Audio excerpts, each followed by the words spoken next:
अक्सर हम सोचते हैं कि क्या ये सच है कि पीएम के बंगले के अंदर से एक सुरंग जाती है।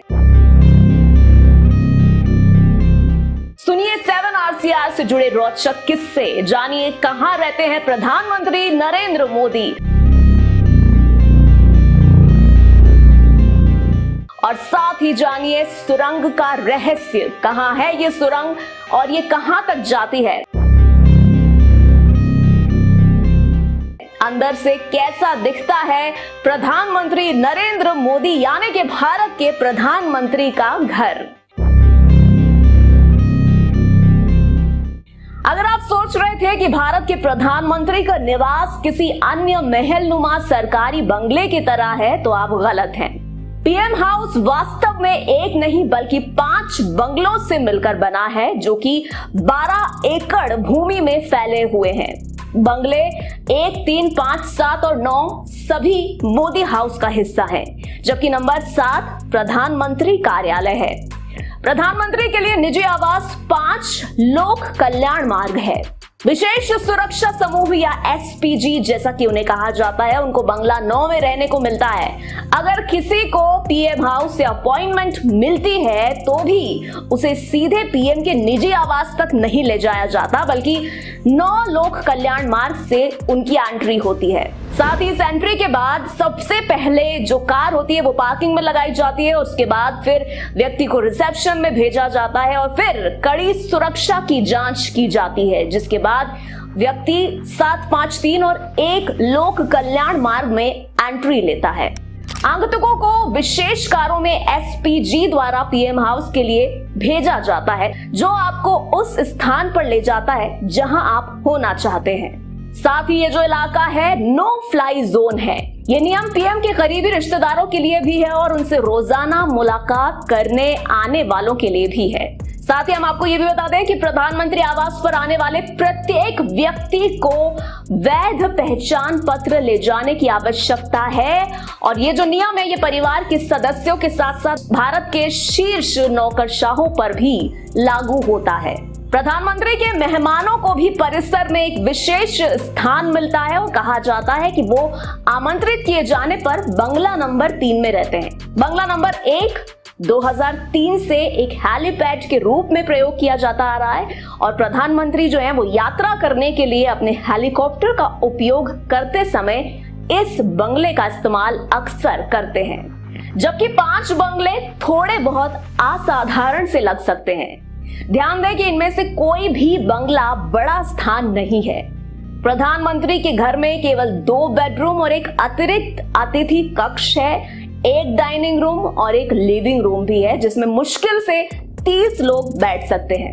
आइए अब बात करते हैं प्रधानमंत्री के घर के गार्डन की। जी हाँ, प्रधानमंत्री के घर का जो गार्डन है वो बहुत ही विशाल है और बहुत ही खास है। प्रधानमंत्री कार्यालय और आगंतुक सदस्य जो हैं वो अक्सर मोदी हाउस के ग्लैमरस इस लॉन की तारीफ करते नजर आते हैं और ये वाकई में बहुत ही ग्लैमरस भी है। ये लॉन अच्छी तरह से बनाए गए हैं, विशाल विस्तार है जो देखने में बहुत ही ताजा लगता है। बड़े बड़े गुलमोहर और अर्जुन के पेड़, सीमाओं और मोर और यहाँ तक कि बंदरों को इन विशाल मैदानों के लिए लगातार आगंतुक बनाते हैं। साथ ही अब हम आपको बता दें कि परिसर में केवल एक ही प्रवेश द्वार है।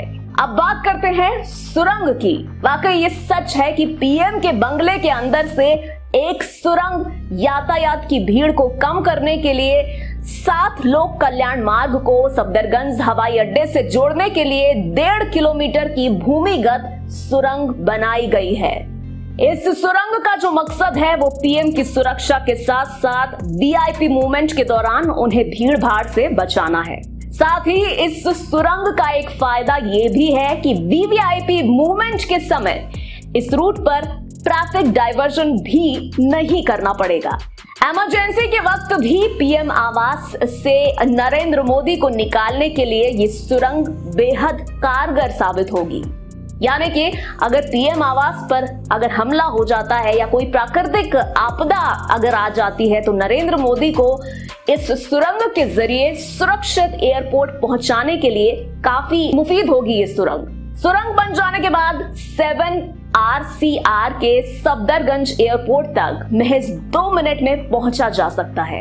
यदि प्रधानमंत्री आवास को किसी समय पर किसी भी प्रकार की सेवाओं की आवश्यकता भी होती है तो ये केवल कुछ ही मिनटों की दूरी पर है। जैसे कि अगर बात की जाए, अगर किसी तरह की चिकित्सकीय आवश्यकता की जरूरत होती है तो एम्स के शीर्ष डॉक्टरों से लेकर 24/7 शिफ्ट में जो काम करते हैं, नाई, दर्जी, डिजाइनर, स्टाइलिस्ट और अन्य के लिए भी स्टैंड बाय पर एक उच्च अंत एम्बुलेंस है।